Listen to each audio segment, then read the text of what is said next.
Network to the world. Subscribe now to the Hot 97 YouTube channel. It's Ebro in the Morning with Laura Stiles and Rosenberg. Ebro in the Morning, Laura Stiles, Rosenberg. Laura is on an assignment. It is called, I think, an anniversary is the assignment. Yeah, anniversary vacation. Loving her life. That's what it is. That's the assignment.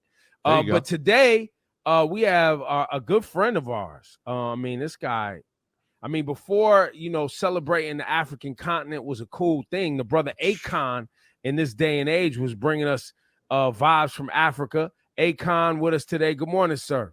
What's going on, Ebro? How's it going, guys? It's great. Yo, listen, man. Tell us on an international level, right? Because it was probably now 5 or 6 years ago where, the Whiz Kids and the Burna Boys and, what people were calling Afrobeat started to heat up. Obviously, before that, you were repping Senegal and Africa and Africans in America, et cetera, et cetera. But now it has become very in vogue. How does it feel on an international stage? How does it feel to you as an artist that's been repping for a while, just the coverage that African music is getting? Nah, man, it's actually, it feels amazing, but it's not surprising. I knew it was just a matter of time, because I remember, almost 10 years ago when I was running into these major labels trying to, get Wiz Kids signed to a major, because I knew that these kids was going to be the biggest things over there back then, even the P Squares of the world and all these guys. But ultimately, shout to P Square. P Square was putting on early, right? Yeah. shout to Debange too. And Debange, who man. And all these guys are extended of the Convict Music family.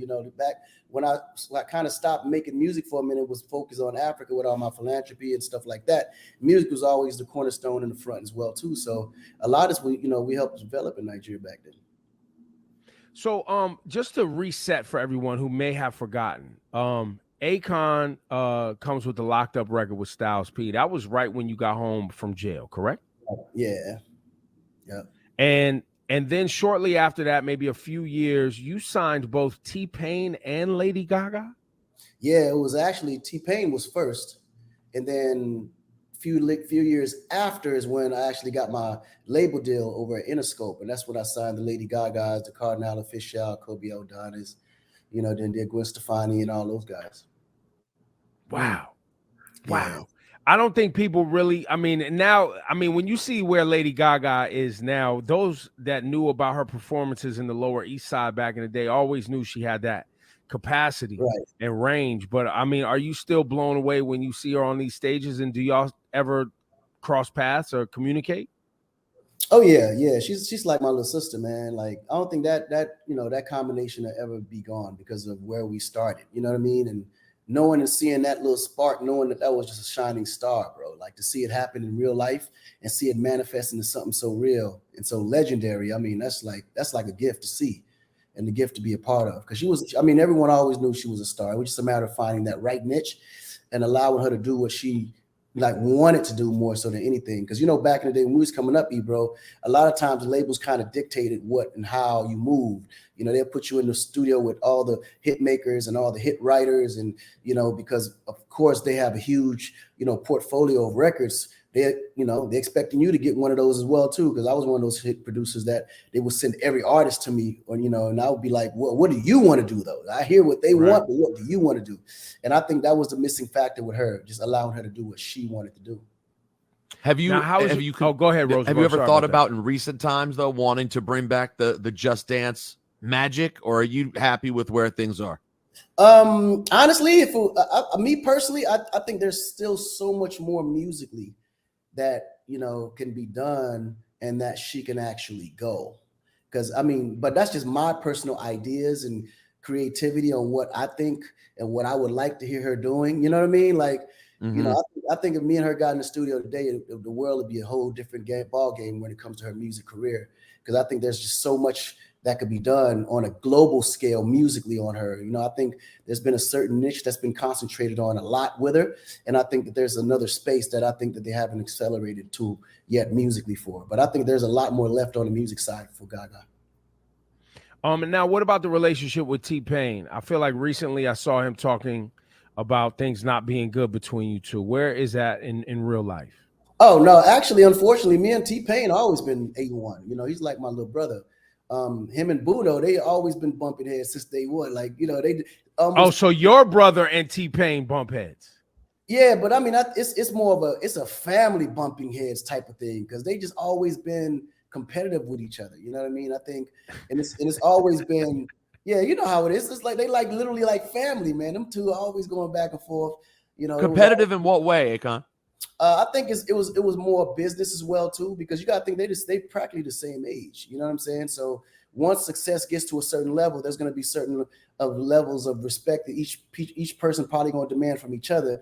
And you know how it go, man. I just think that there's some things that they would have to iron out between themselves, you know, in a quiet door without, you know, a lot of the social and conversations outside being a part of it. You know, sometimes when you have like a lot going on within people, there's a lot of untold stories, a lot of untold sides, a lot of emotions that hasn't been addressed, a lot of situations like that. And I think with success, with Boo being as successful as he is on the executive side, and then you got T-Pain super excessive, you know, successful on the, you know, creative side. There's not a lot of time in between the two. And then when you have success, there's also egos that play the role. So it's a matter of them just getting together more and spending more time with each other to hash out all these differences that they never had a chance to. Now, for the audience, Akon's brother Boo was instrumental inside Def Jam for many years, and I think recently has been working more intimately with Kanye. I don't know if he's still doing that work. Yeah, he's not a part of the management group anymore, but he's still doing some advising and stuff like that as well. With Kanye West, so I'm sure that's been a interesting roller coaster for young Boo. Oh, believe me. Now, Akon got a new single we're gonna support. Make sure we get that on for the people. Why with everything you have going on around the world, and I know you still get bookings in, I mean, like Australia, New Zealand, Egypt, Uganda. I saw you there. You're doing all your philanthropy across the continent. There was talk of you starting a city in, I believe, Ghana. Was it? No, it's in Senegal. It's in Senegal. Oh, in Senegal, excuse me. And so, first of all, is the city in Senegal still happening? Oh yeah, 1,000%. Like people sometimes forget that this is an actual city. Like there's so much things that has to happen before a lot of things. Like, you know, right now, you know, in the last 2 years, obviously we lost a whole year due to COVID and a little bit more. But ultimately, you know, in that process, we were able to accomplish so much. We was able to get all the feasibility studies out of the way, you know, all the environmental studies out the way, the soil studies, man. There's just so many types of studies that I never knew even existed. You know what I'm saying? But ultimately, it's just a lot of organization with major companies like JLL, Aegis. These are the companies that build the biggest renewable cities in the world that's actually a part of the Akon City team.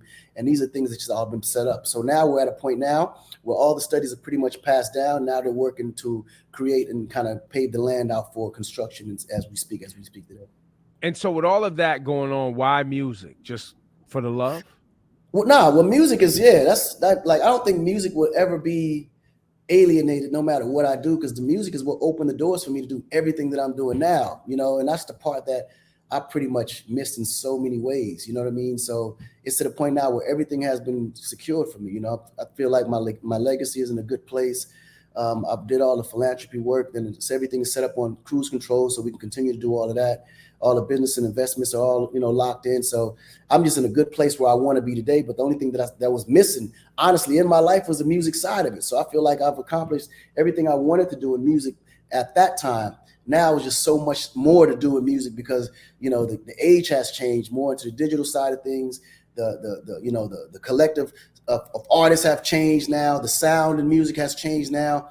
And I just wanted to just get back into it and just have fun. This time when I do it, I want it to be more for the fun of it rather than for the business of it. And what do you say to, you know, because I see a lot of it, you post something about your plans in Africa and people feel like you're disingenuous. They feel like you're scamming. They feel like it's fraud.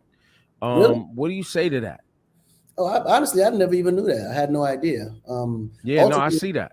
Yeah, because when I do it from the heart. I don't really do it for the media. I don't do it for the press. Half the things that's actually out that's been broadcasted, I honestly never know until somebody brings it to my attention. So I mean, at the end of the day, you know how people are, man. People are always gonna have something to say and have something to do. But ultimately, the way I see it is, if they feel that they can do it better, just do it yourself. it'd be easier to, to go back and talk about what people ain't doing and what's not being done right. But it's a lot different to actually be out there doing it yourself. So I really don't listen to people that speak often on the negative side of things at all. They don't even really exist in my world. What I do personally for myself. I do it spiritually for the, for just the appreciation of God, put me in a position to do what I do and be in a position to be able to do for others if possible. Of course, you won't kill yourself, but at the end of the day, you always want to be able to lend a hand and help when you can. And you traveling to Africa and doing these business deals. There's always, also see a lot of writing, journalists talking about the concerns of China's investment in Africa, right, and Africans being afraid that Africa is going to be taken from them. Africa's already been taken from them. Like, Africa was never, like, you got to understand, like, until black people, until we realize the jewel that we have in that continent, we're never gonna be able to maximize and monetize it. Like, you got to think Africa is the one continent that literally supplies the world with resources. The entire world. Like, everything that you see that's in the developing countries all come from elements in the ground in Africa. And it's every piece of technology.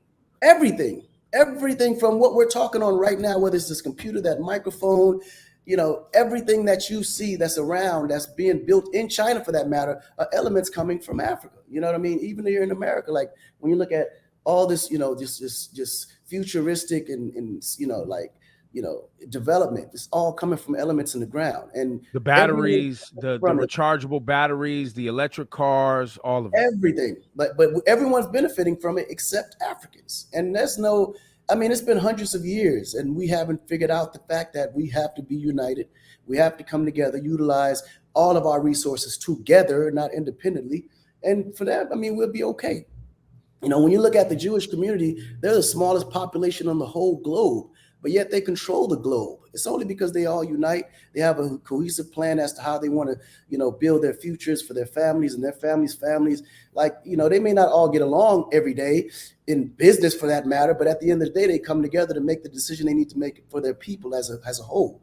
And China does a good job as well, right? China is very much culture first. At it right now, when you're talking about a large population that's being unified, these guys blink on the same, on the same click. Like, they get it completely what that means for a future population. And I think because of our history as people and how we've been moved and treated and, been deceived to look at each other with no trust, we always had this sense of just, being competitive with each other. And, I got to get it before him, or wait till he see this. Oh, I can't tell y'all because, you got to pop it off first. Like, so we always have this independent, state of mind that don't allow you to grow. It may allow one person to grow, but then eventually he's going to fall too, because the same people that he needs to service, whatever that service is the same people that's going against him.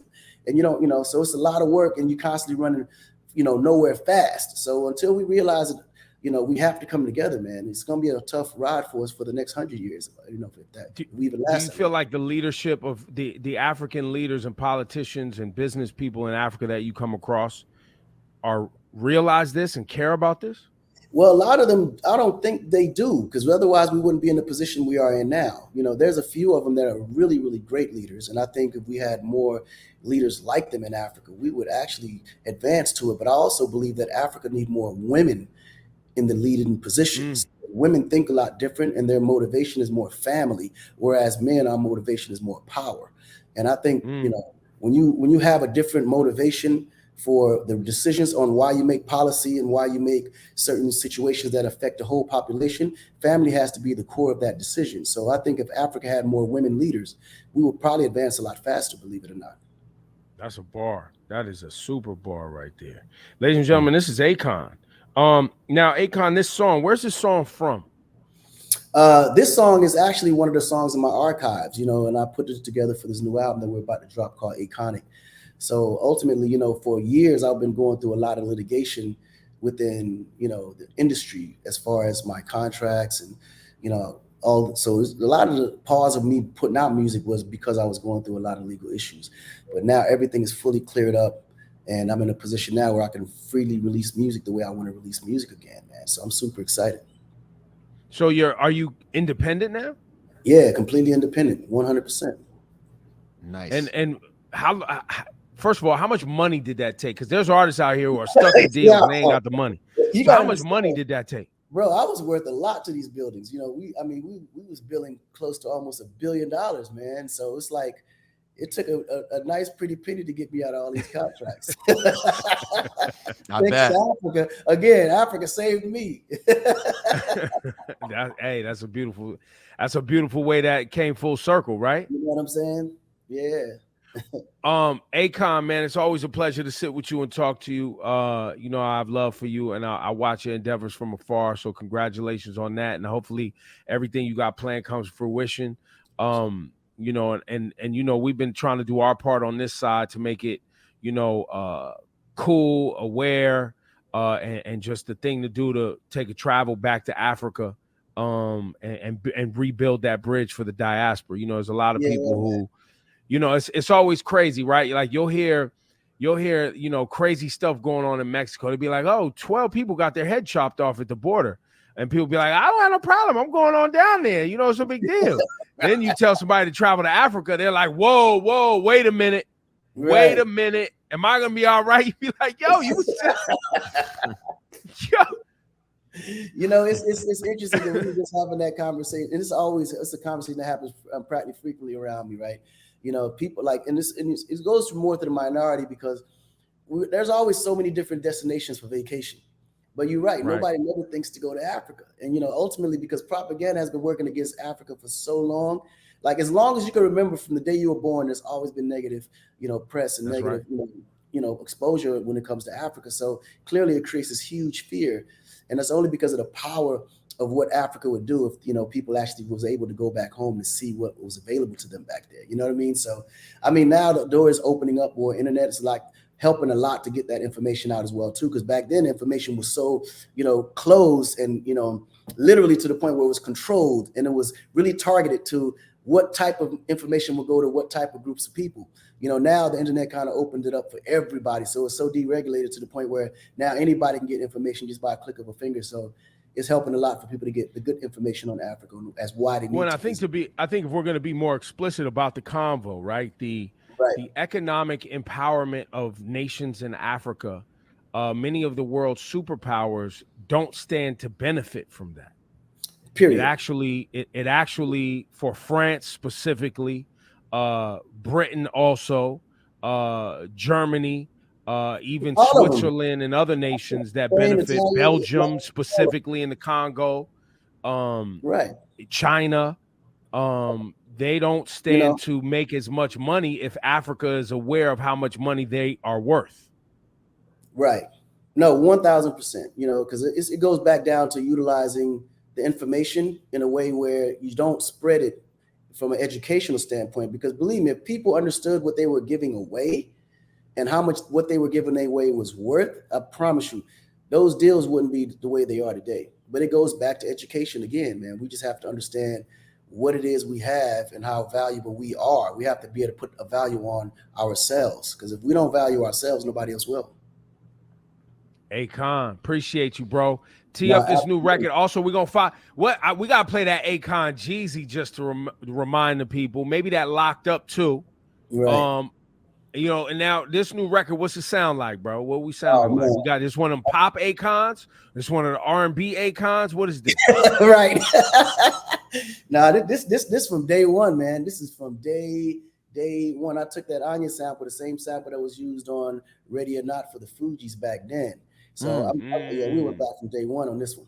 It's gonna be, man, I'm super excited about it. But it just goes back to, you know, kind of reflecting all the way back, but keeping it fun again. Like the whole concept of the song is, why have a life like mine if you don't take the time to enjoy that shit?